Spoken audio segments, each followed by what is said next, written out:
जो इस शहर में आना तो मिलना मुझसे, घर का आसान पता ये है कि घर है ही नहीं। योगी आदित्यनाथ की सरकार एक ऐसा कारनामा करने जा रही है कि अब अलीगढ़ नहीं रहेगा। इसकी खासियत वही रहेगी, पहचान बदल जाएगी, क्योंकि अब अलीगढ़ का नाम हरिगढ़ करने की तैयारी है। जब चुनाव करीब हों तो योगी सरकार से ऐसे ही कारनामे की उम्मीद लगाई जा सकती है, क्योंकि योगी सरकार कम आबादी वाले समुदाय के खिलाफ ऐसे कारनामे कर बड़ी आबादी को अपने साथ करने की पॉलिसी पर अमल करती आ रही है। उर्दू नाम वाले शहरों का नाम बदलना तो सबसे बड़ी पॉलिसी है, जैसे इलाहाबाद, जैसे फैजाबाद, जैसे मुगल सराय। इलाहाबाद को प्रयागराज, फैजाबाद को अयोध्या और मुगल सराय को पंडित दीनदयाल उपाध्याय करने के बाद लंबे समय से योगी सरकार की नज़र अलीगढ़ पर टिकी थी।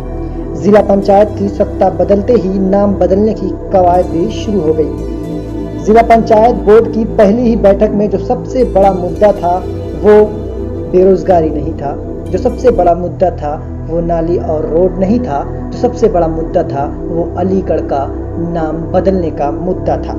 जिला पंचायत बोर्ड की पहली ही बैठक में अलीगढ़ का नाम बदलकर हरिगढ़ करने की बात हुई। दो ब्लॉक प्रमुख गौहरी सिंह और उमेश यादव ने ये प्रस्ताव पेश किया, जिसे पंचायत अध्यक्ष ने तत्काल पास कर दिया और सरकार को भेज दिया।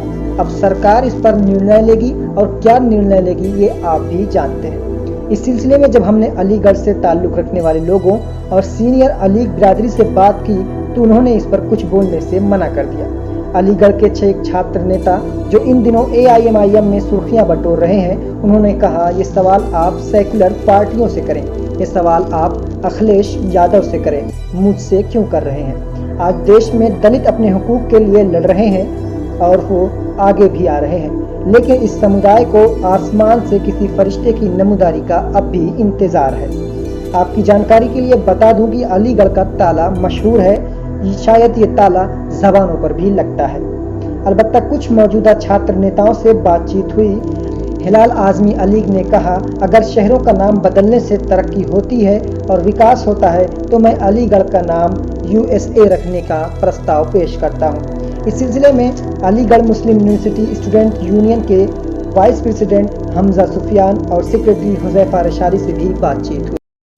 देखिए, आज ये जो नाम बदलने का लगातार ये जो सिलसिला हुकूमत ने शुरू किया है, तो मैं इस हुकूमत से ये पूछना चाहता हूँ कि इन्होंने जो अपने मैनिफेस्टो में वादे किए थे, जो 15 लाख ब्लैक मनी लाने का वादा किया था, 2 करोड़ नौकरी देने का वादा किया था, किसानों के कर्ज माफ़ी का वादा किया था, अभी तक उस पर किसी तरीके का कोई काम नहीं किया गया है, किसी तरीके का कोई विकास नहीं किया गया है और सिर्फ नाम बदलने में पूरा फोकस है। आखिर नाम बदलने से मुल्क की तरक्की होगी क्या? ये सवाल ये लोग नहीं पूछते हैं। आप ये देखिए, जनता ने इनको इतने बड़े मैंडेट के साथ पार्लियामेंट में भेजा है, मगर जनता के हित में किसी तरीके का कोई भी काम इन्होंने अभी तक नहीं किया है। चाहे वो कृषि कानून हो, चाहे वो CNRC का कानून हो, चाहे वो दूसरे बिल हो, वहाँ पे हर वो बिल पास होता है जो सिर्फ पार्टी के हित में होता है। और आप अभी तक देखिए, इस 4 साल में इन हुकूमत ने क्या किया है। कभी पुलिस का पहरा, कभी लोगों पे मुकदमात किए जाते हैं। आप देखिए, एक सड़क भी हिंदुस्तान के अंदर कोई ऐसी नहीं जिस पे गड्ढे ना हो, उसे भरने के बजाय ये सिर्फ नाम बदलने की राजनीति कर रहे हैं, क्योंकि सिर्फ इन्हें पता है 2022 में इलेक्शन है और इलेक्शन को मद्देनज़र रखते हुए ये अलीगढ़ और हरिगढ़ का सिलसिला इन्होंने किया है। मैं इस कदम को हुकूमत के पूरी तरीके से मजम्मत। देखिए, अलीगढ़ का नाम बदलने की जो प्रक्रिया शुरू हुई है वो सिर्फ तुष्टीकरण की राजनीति है। विकास के नाम पर जो लोग वोट मांग करके आए थे उन लोगों ने सिर्फ विनाश की राजनीति की है। सरकार ने अलीगढ़ को स्मार्ट सिटी बनाने के नाम पर जो वादे किए थे वो सारे वादे खोखले साबित हुए हैं। अगले 6 महीने में प्रदेश के अंदर चुनाव है, तो सिर्फ असल मुद्दों से जनता का ध्यान भटकाने के लिए एक शगुफा छोड़ा है सरकार ने। क्या अलीगढ़ का नाम बदलने से अलीगढ़ के सारे मसले हल हो जाएंगे? क्या लोगों के सारे मसाइल हल हो जाएंगे? क्या अलीगढ़ के बहते नाले बंद हो जाएंगे?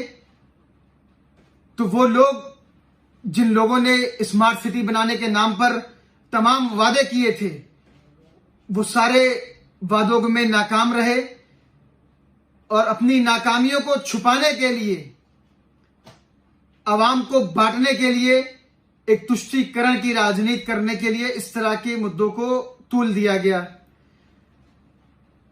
और मैं आपको बताना चाहता हूं कि अलीगढ़ की पहचान पूरी दुनिया के अंदर अगर है तो वो अलीगढ़ मुस्लिम यूनिवर्सिटी से है।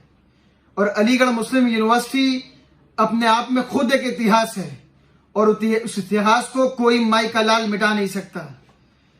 ये अलीगढ़ की आवाम को सोचना चाहिए कि मौजूदा सरकार उनके जज्बात के साथ सिर्फ खेलने का काम कर रही है। और इस चीज को सोचें। मैं अपील करूंगा अलीगढ़ की अमन पसंद आवाम से, वहां की खुददार आवाम से, तमाम लोगों से, इंसाफ पसंद लोगों से कि वो आगे आकर अपनी तारीख को, अपनी धरोहर को बचाएं। वरना वो दिन दूर नहीं कि आपको अपने बच्चों का नाम रखने से पहले भी सरकार से परमिशन लेनी होगी। और इस बात को समझने की जरूरत है कि नाम बदलने से लोगों के मसले हल नहीं होते। क्या इलाहाबाद का नाम बदलने से वहां के मसले हल हो गए? क्या वो डेवलप सिटी और स्मार्ट सिटी बन गया? क्या मुगल सराय का नाम बदलने से वहां के मसले हल हो गए? इसके बारे में लोगों को सोचना चाहिए। और जहां तक हमारी बात है, अगर हम रामपुर की बात करें, मुस्लिम अक्सरियत शहर है, तमाम मुस्लिम एमएलए एमपीज हुए, क्या हमने कभी उस नाम को बदलने की कोई कोशिश की? देवबंद के अंदर मुस्लिम अक्सरियत है, क्या वहां के किसी एमपी एमएलए ने उस नाम को बदलने की कोशिश की? नहीं की। हमें तारीख पर एतराज नहीं है, हमने तारीख की हमेशा हिफाजत की है। इस चीज को लोगों को समझने की जरूरत है कि मौजूदा सरकार जो बड़े बड़े वादे करके हुकूमत में आई थी, वो तमाम वादों पे नाकाम हुई। वो सारे वादे खोखले साबित हुए।